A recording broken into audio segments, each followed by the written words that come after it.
नमस्कार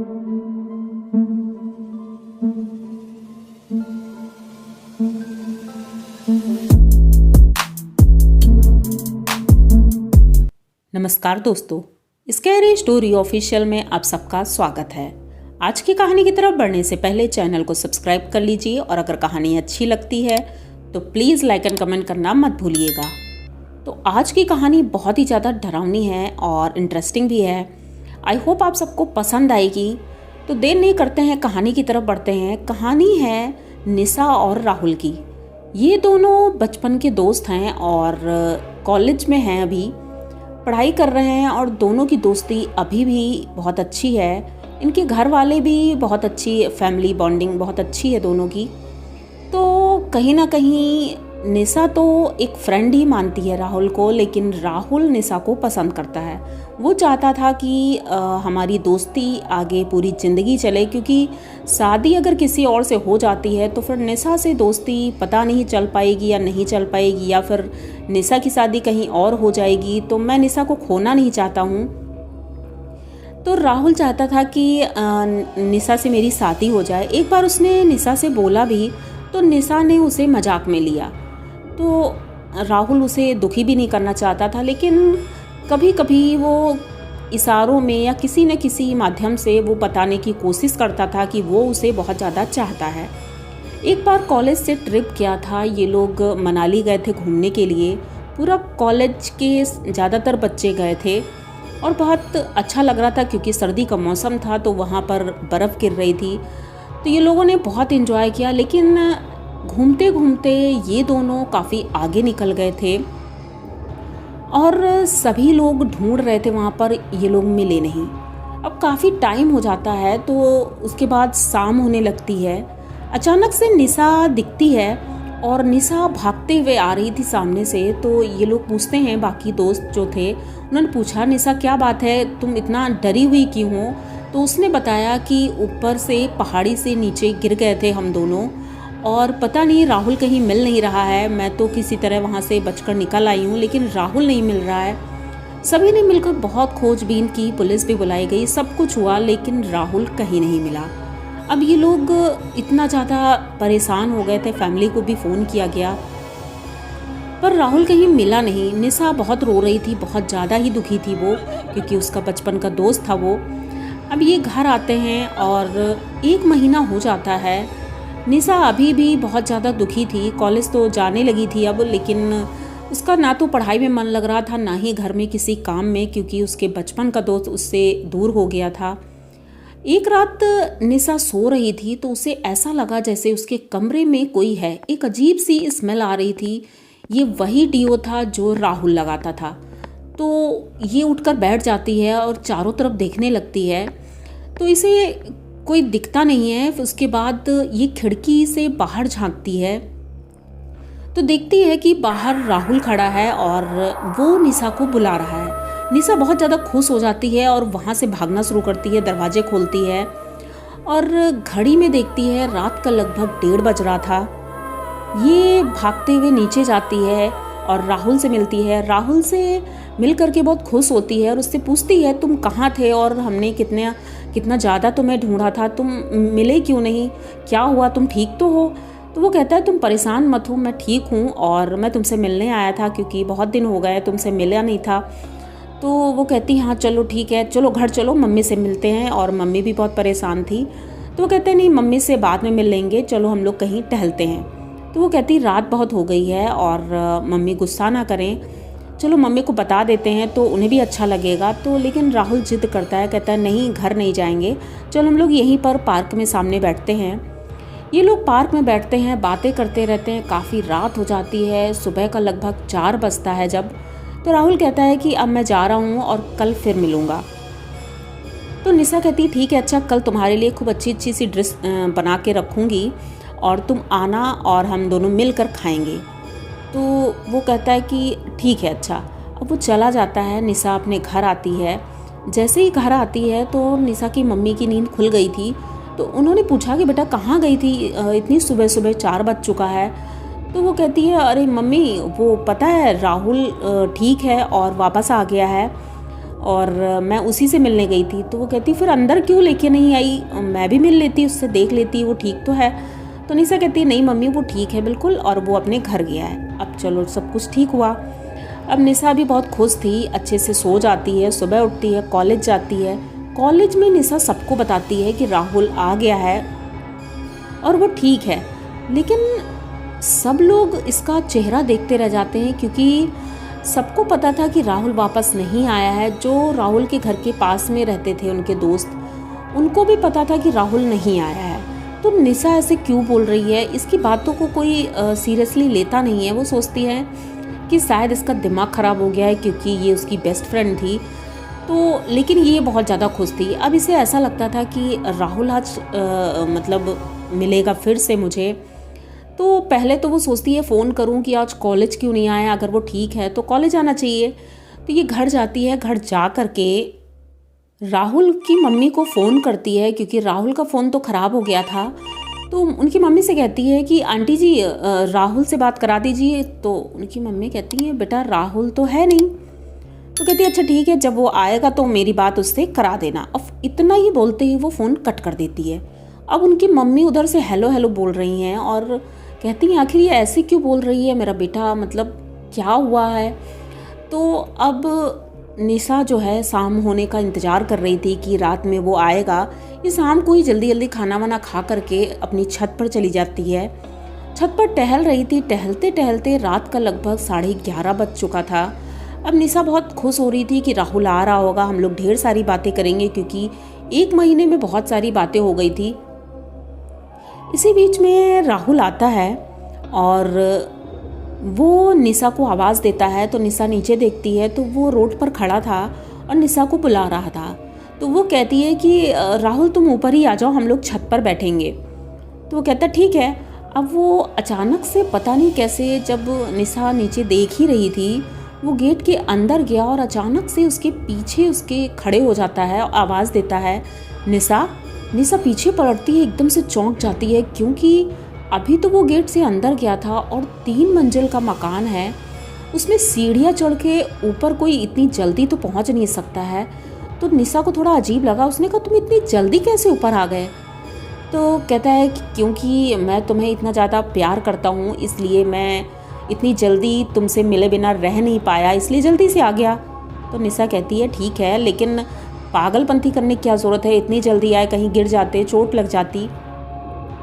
अब निशा भी एक्सेप्ट कर लेती है कि हाँ मैं तुमसे प्यार करती हूँ। दोनों बहुत खुश होते हैं। अब दोनों पूरी रात बैठकर बातें करते। निशा ने उसके खाने के लिए कुछ बनाया था स्पेशल, तो वो लेकर आती है, दोनों छत में बैठ के खाते हैं। अब ये सिलसिला रोज़ चल पड़ा था, रोज़ वो आता था और ये लोग खूब बातें करते थे। धीरे धीरे निशा उसे अपने रूम में बुलाने लगी और रूम में बैठ कर के बातें करते। एक दिन निशा की मम्मी रात को पानी पीने के लिए जब किचन की तरफ जा रही थी, तो किचन के जस्ट बगल में ही निशा का रूम था। तो वो मतलब पानी पी रही थी, तभी उन्हें लगा निशा किसी से बात कर रही है। तो वो धीरे धीरे जाती हैं, कमरे का दरवाज़ा खोलती हैं और देखने की कोशिश कर रही थी आखिर कौन है। लाइट बंद थी लेकिन कुछ दिख नहीं रहा था। हल्का सा दिखा कि निशा किसी से बात कर रही है। तो अचानक से ये दरवाज़ा खोलती है और पूछती है निशा किससे बात कर रही हो। तो निशा कहती है अरे मम्मी राहुल है, राहुल से बात कर रही हूँ। तो वो कहती है कि अच्छा ठीक है कोई बात नहीं है, लेकिन कोई ज़रूरत हो तो बताना मुझे। अब उनकी मम्मी चली जाती हैं और उसके बाद वो दोनों बात करते रहते हैं। पूरी रात गुजर जाती है। अब ये दोनों अक्सर मिलने लगे थे, लगभग 1 महीना हो गया था। पर निशा अब ना तो वो कॉलेज जाती थी, पता नहीं उसकी तबीयत भी ख़राब रहने लगी थी, जैसे कमज़ोरी सी लगने लगी थी बहुत ज़्यादा, और शरीर जैसे पीला पड़ रहा था। तो निशा की मम्मी कहती हैं कि बेटा डॉक्टर को दिखा लो, तुम्हारी तबीयत ठीक नहीं लग रही, बुखार भी रहता है। तो निशा हॉस्पिटल जाती है, लेकिन डॉक्टर भी कुछ समझ नहीं पाते हैं, बस वो ये कहते हैं कि इसे खून की कमी हुई है और उसे अच्छा सा खिलाओ पिलाओ और नहीं तो खून चढ़ाना पड़ेगा। अब घर वाले कुछ समझ नहीं पा रहे थे कि अब तो ये खुश रहती है, फिर क्यों ऐसा हो रहा है। उसी रात निशा जब सो रही थी तो अचानक से चीखने की आवाज़ आती है। तो इनकी मम्मी दौड़ कर जाती हैं, देखती हैं निशा हवा में थी बेड के ऊपर। ऐसा लग रहा था किसी ने उसे उठा रखा है। तो वो एकदम से चीख रही थी और हंस भी रही थी। तो इनकी मम्मी को कुछ समझ में नहीं आया। अब ये दरवाज़ा धीरे से बंद कर लेती हैं। तुरंत राहुल की मम्मी को फ़ोन करती हैं और पूछती हैं कि राहुल कहाँ है। तो उनकी मम्मी कहती हैं, मैं आपको क्या बताऊँ, राहुल तो 2-3 महीने हो रहे हैं ना, जब से वो एक्सीडेंट हुआ था उसके बाद से तो हमारा बहुत बुरा हाल है। राहुल अभी तक मिला नहीं है। अब इनकी मम्मी समझ जाती, फ़ोन कट करती हैं तुरंत, और वो निशा के रूम के बाहर खड़ी होकर के बातें सुन रही थी। वो दोनों जिस तरह से बातें कर रहे थे कि अब तो हमारी शादी हो चुकी है और अब हम एक दूसरे से कभी अलग नहीं होंगे, हम दोनों साथ रहेंगे। ये सुन करके निशा की मम्मी और ज़्यादा डर जाती हैं कि आखिर ये क्या हुआ। अब सुबह होने का इंतज़ार करती हैं और वो कहती हैं कि अब किसी पंडित जी के पास जा कर के ही बात करनी पड़ेगी, क्योंकि निशा के पापा नहीं थे तो अकेली उनकी मम्मी थी। तो मम्मी पड़ोस में रहने वाली एक उनकी फ्रेंड थी, उन्हीं के माध्यम से एक पंडित जी के पास जाती हैं और उनसे बात करती हैं और कहती हैं कि मेरे घर में ये सब हो रहा है और शायद उस लड़के की आत्मा है, क्योंकि मैंने देखा नहीं है लेकिन महसूस होता है कि जब वो आता है तो घर में वही परफ्यूम रहती है जो राहुल लगाता था, क्योंकि पहले अक्सर वो घर आता था। तो मुझे लगता है कि ये उसी की आत्मा है। तो पंडित जी कहते हैं ठीक है, अच्छा मैं दोपहर के वक्त घर आऊँगा और तभी हम बात करेंगे। अब दोपहर का समय होता है, लगभग 2 बज रहा था और पंडित जी आते हैं। निशा अपने रूम में ही थी और बातें कर रही थी किसी से। तो इनकी मम्मी जाती हैं और निशा को आवाज़ देती हैं। तो निशा इनसे बात नहीं करती और कहती है, मम्मी अभी डिस्टर्ब मत करो, अभी मैं कुछ बिज़ी हूँ। तो उनकी मम्मी कहती हैं, बेटा कोई आया है तुमसे मिलने के लिए, तुम बाहर आओ।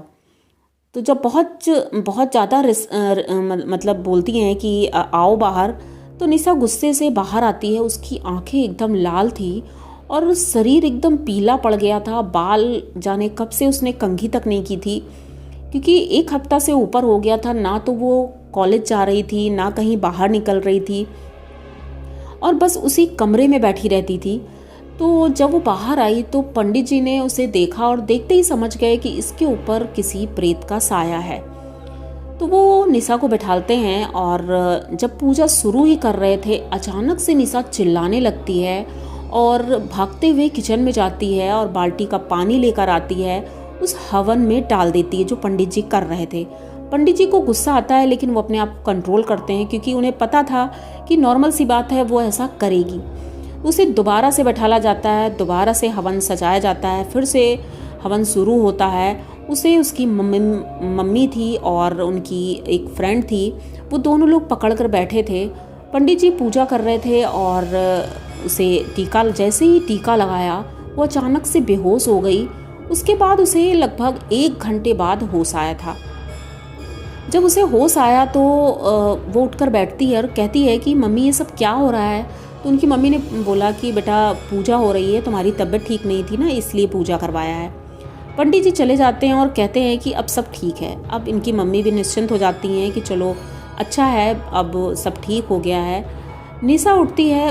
उस दिन पहली बार, मतलब 10 दिन के बाद वो कॉलेज गई थी और कॉलेज गई, सभी लोग उसको देखते रह जाते हैं क्योंकि वो बहुत खूबसूरत थी और इतना अच्छा उसका शरीर था। अब वो एकदम दुबली पतली सी, बहुत अजीब सी दिख रही थी।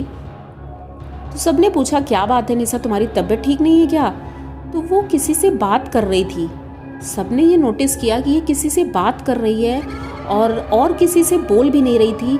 तो सब लोग चुप हो गए। वो जिस डेस्क में बैठी थी उसके जस्ट बगल वाली डेस्क पे जब एक लड़की आकर बैठने लगी, निशा बहुत तेजी से चिल्लाती है, तुम्हें दिख नहीं रहा है राहुल बैठा हुआ है? अब सब लोग उठकर खड़े हो जाते हैं और निशा की तरफ देखने लगते हैं। तो एक एक करके सारे बच्चे क्लासरूम से बाहर जाते हैं और बाहर जाकर फुसुर फुसुर कर रहे थे। तो टीचर आते हैं। टीचर से ये लोग बताते हैं कि निशा राहुल के साथ बैठी है, वो बोल रही है। तो टीचर भी देखते हैं लेकिन किसी को वो दिख नहीं रहा था। निशा जब घर जाती है तो इनकी एक फ्रेंड थी निशा की, वो उनकी मम्मी को फ़ोन करती है, पूरी बात बताती है आज स्कूल में क्या हुआ है। तो उनकी मम्मी कहती हैं कि निशा तो ठीक हो गई थी, अब क्या हुआ है? तो जैसे ही वो घर पहुंचती हैं तो उनकी मम्मी निशा का हाथ देखती हैं, उसमें कलावा बंधा था, वो कलावा अब नहीं है। तो वो निशा से पूछती हैं, बेटा पंडित जी ने जो कलावा बांधा था वो कहाँ गया? तो वो कहती है मम्मी राहुल को पसंद नहीं था इसलिए मैंने उसे उतार दिया है, क्योंकि अब मेरी शादी राहुल से हो गई है, जो राहुल कहेगा मैं वही करूँगी। अब उनकी मम्मी गुस्सा होती हैं और कहती हैं बेटा अगर तुम राहुल की बात सुनोगी तो क्या मैं कुछ नहीं हूँ। बहुत समझाती हैं, इमोशनली बहुत समझाती हैं, लेकिन उसको कुछ भी समझ नहीं आ रहा था। वो गुस्से में रहती थी पहले, जबकि कभी गुस्सा नहीं करती थी, अब वो इतना ज़्यादा गुस्सा करती थी और कह रही थी कि अगर आप ज़्यादा मुझे परेशान करोगी तो मैं राहुल के साथ चली जाऊँगी। तो उनकी मम्मी कहती हैं बेटा मैं कुछ नहीं कह रही हूँ तुम्हें, लेकिन तुम अपना भी तो ध्यान दो। लेकिन उसी रात राहुल जब उससे मिलने आया था तो निशा छत पर थी, उसे बहुत ज़्यादा उलझन हो रही थी। वो राहुल से कहती है राहुल मुझे इस घर में नहीं रहना है, मुझे तुम अपने साथ ले चलो। राहुल हंसने लगता है और कहता है मैं तो जानता था, क्योंकि मैं तो इसीलिए तुम्हारे पास रोज़ आता था कि मैं एक दिन तुम्हें अपने साथ लेकर जाऊंगा, क्योंकि मैं भी अकेले रह नहीं सकता हूँ। तो निशा कहती है हाँ राहुल मैं तुम्हारे साथ चलूँगी। और दोनों छत की बाउंड्री पर खड़े थे। निशा की मम्मी ने नीचे से देखा और देखते ही वो ऊपर भागने लगी, लेकिन 3 मंजिल पर चढ़ना उनके लिए पॉसिबल नहीं था। जब तक वो ऊपर चढ़कर गई तब तक उन दोनों ने ऊपर से छलांग लगा दी। मतलब निशा की मम्मी ने राहुल को तो नहीं देखा था, लेकिन निशा को देख रही थी कि शायद वो किसी का हाथ पकड़ी थी और हाथ पकड़कर ऊपर से नीचे कूद गई थी। अब ये देखते ही निशा की मम्मी पहले तो वहाँ बेहोश हो गई। जब उन्हें होश आता है तो वो चिल्लाती हैं, पड़ोसियों को बुलाती हैं। सभी लोग आते हैं और उनको संभालते हैं। निशा को उठाकर हॉस्पिटल ले जाते हैं, लेकिन तब तक वो दम तोड़ चुकी थी। अब निशा की मम्मी अकेली रह गई थी और वो रो रो कर बेहाल थी। तभी उन्हें दिखाई पड़ता है कि निशा गेट के पास खड़ी है, क्योंकि रात हो गई थी और वो बाहर ही बैठी थी दरवाजे पर। तो निशा राहुल का हाथ पकड़ के दरवाजे के पास खड़ी है और कह रही है कि माँ अब मैं जा रही हूँ अपने राहुल के साथ और मैं राहुल के साथ ही रहूँगी। दोनों हंसते हुए वहाँ से चले जाते हैं। उनकी मम्मी रोती रह जाती हैं, लेकिन वो किसी से कुछ कह नहीं पा रही थी, क्योंकि अब ये बात वो क्या बताती किसी को।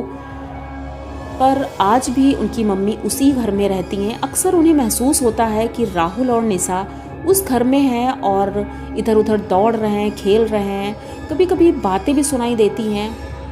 वो भी दिमागी रूप से थोड़ा परेशान रहती हैं। पड़ोसी भी अब उनके घर में नहीं आते हैं, क्योंकि उन्हें भी डर लगता है, क्योंकि अक्सर उन लोगों ने देखा है उनके घर में निशा और राहुल को। अब आप लोग सोच रहे होंगे ऐसा कैसे हो सकता है, पर ऐसा इनके साथ हुआ है। अगर ये कहानी आप लोगों को अच्छी लगी है तो प्लीज़ चैनल को सब्सक्राइब करिए, लाइक कमेंट करिए, शेयर करिए और बने रहिए हमारे साथ। मिलते हैं फिर इसी तरह किसी नई कहानी में। तब तक के लिए डरते रहिए।